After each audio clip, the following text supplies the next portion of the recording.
In this video, I show you how to use AirDrop on your iPhone. If you're new to the channel, please go down below and consider subscribing. And once you've done that, please go down below and consider leaving a like. And let's go and jump straight into this guide. Here we are on my iPhone, but this guide is going to work on any type of iOS device. And now let's go and get straight into this guide. So I'll show you how you can go and receive and also go and send using AirDrop. So if you want to go and send from AirDrop, then what you need to do is make sure that on your device, you've got Bluetooth and Wi-Fi enabled.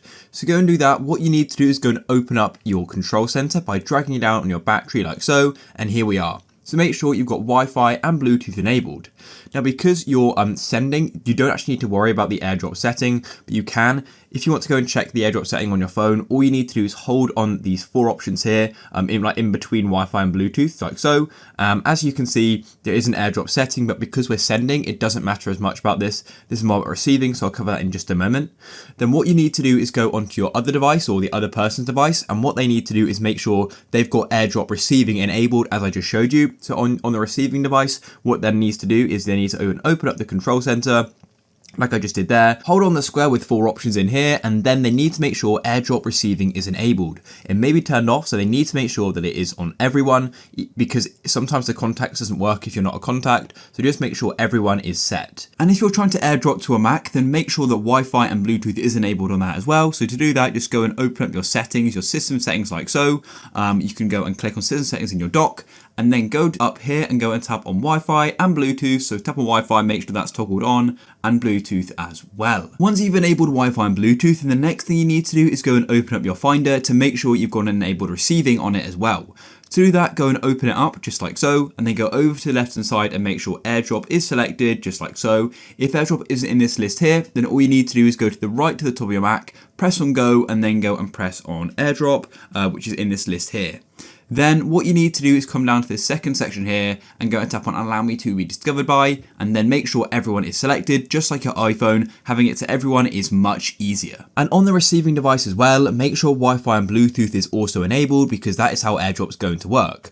So that's what you need to do. Basically, make sure Wi-Fi and Bluetooth is enabled on both devices, and then on the receiving device, make sure AirDrop is enabled and ideally set to everyone. I just find it less problematic. Then you can go and close off the control center. Now what you need to do is go and find the file you want to go and AirDrop. So in this case, I'm going to go and use a video or a photo. So I'm going to go and open my photos and go and use this image here.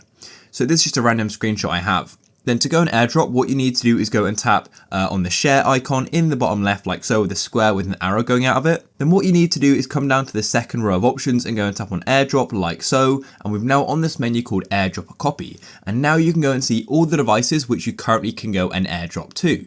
So hopefully you can go and see the device you want to go and AirDrop it to.